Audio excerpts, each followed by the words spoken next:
आज गन्नू के पापा जल्दी आ गए और सो गए। तो मैंने गन्नू से कहा कि पापा के बैग में से टिफ़िन निकाल दो, नहीं तो भूल जाएंगे।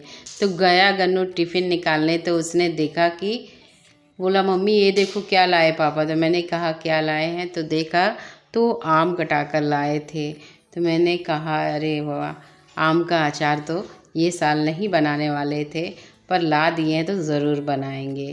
तो आम निकाल कर एक थाली में रखा, उसके बीज, यहाँ पर आम कटनी नहीं है तो हमको बाज़ार से ही आम कटवा के लाना पड़ता है। तो इस तरह से आम काट के दिया हुआ था। उसके बाद इसे मैंने 2-3 पानी ही अच्छे से धोकर 1 घंटे के लिए रख दिया था पानी में। उसके बाद इसे धूप में डाल दिया थाली में, या आप चाहें तो कपड़े में भी डाल सकते हैं, अच्छी धूप आ रही हो।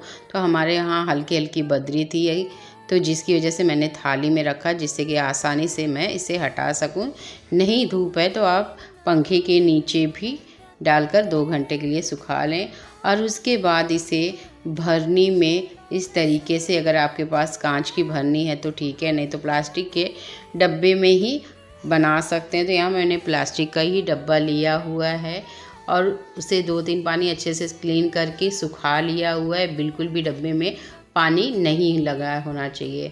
तो उसके बाद हमने यहाँ पर 2 चम्मच भर कर बड़ा यहाँ पर नमक डाला। मैंने अंदाजे से ही डाला है, नमक की मात्रा अचार में ज़्यादा होनी चाहिए, तो मैंने यहाँ पर डाला। और हल्दी 2 चम्मच भरकर छोटी डाली हुई है। हल्दी और नमक जो आम है उसे गलाने में काफ़ी हेल्प करता है। तो ये अचार आप 1-2 दिन के बाद आराम से खा सकते हैं, बहुत ही टेस्टी लगता है।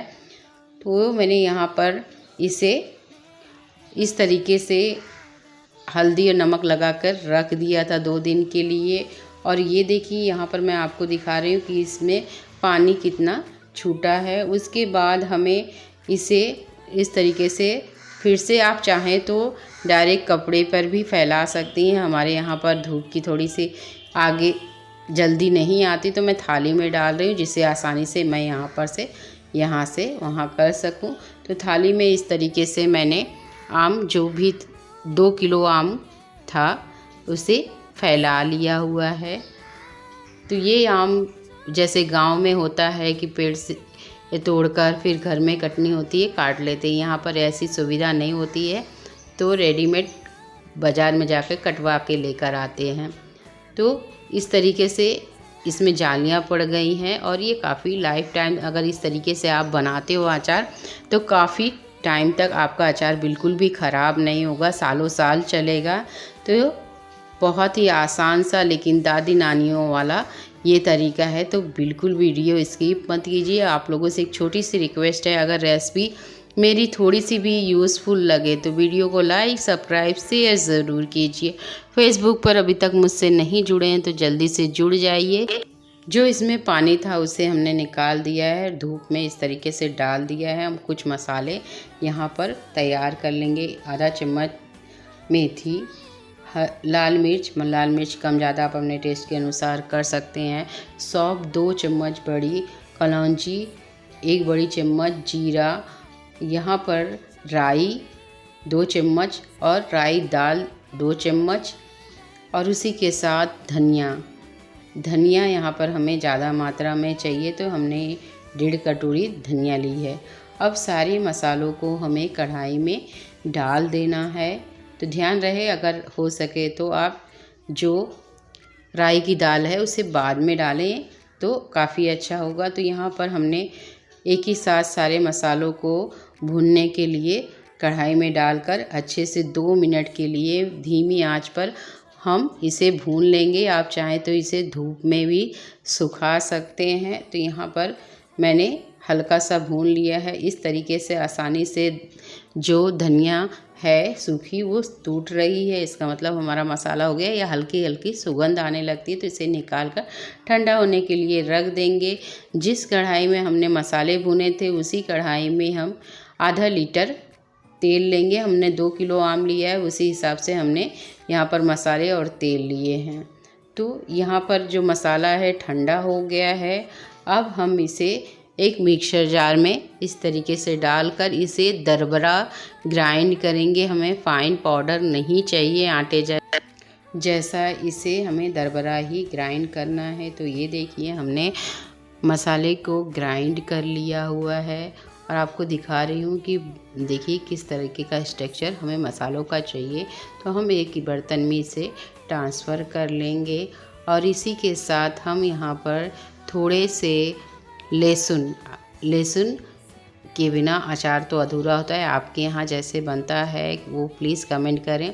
यहाँ हमारे यहाँ लहसुन इसमें ज़रूर डालता है, इससे काफ़ी अच्छा फ्लेवर आता है। तो हमें इसे भी दरदरा ही ग्राइंड करना है। और ये लीजिए हमने लहसुन को अच्छे से ग्राइंड कर लिया हुआ है। लहसुन की 3-4 पूती थी, उसे हमने छीलकर ग्राइंड किया हुआ है। यहाँ पर तेल हमने गरम होने के लिए रख दिया था तो ठंडा हो गया। हल्का ठंडा होने के बाद हमें इसमें कलौंजी और सौंफ हो तो सौंफ डालिए, मैं निकालना भूल गई थी। जो हमने लहसुन है उसे दरदरा ग्राइंड किया था उसे भी ऐड करेंगे। जो लहसुन की नमी है वो हल्की सी नहीं रहेगी, इससे अचार का जो लाइफ है वो बढ़ जाएगा। तो यहाँ पर हम इसे ऐसे ही मिलाकर तेल में छोड़ देंगे और उसके बाद आपको आगे बताती हूँ। ये हमारा जो आम को हमने सूखने के लिए रखा था वो काफ़ी अच्छे से सूख गया। हम इसे ज़्यादा ड्राई करेंगे तो इसे गलने में टाइम लगेगा। तो 1 दिन की धूप हल्की हमने दिखाई थी, बहुत ज़्यादा धूप इसे नहीं दिखाई। कई लोग तो ऐसे ही पानी में से निकालते हैं गलने के लिए और पानी के साथ ही अचार बना लेते हैं, उनके अचार ख़राब नहीं होते हैं। लेकिन हमने इस तरीके से नहीं बनाया है, इससे इसकी लाइफ बढ़ी रहेगी। तो यहाँ पर जिस डब्बे में हमने अचार को गलने के लिए रखा था उसी डब्बे में हम 2 चम्मच नमक और 2 चम्मच तेल डालकर चारों तरफ अच्छे से डब्बे के फैला लेंगे।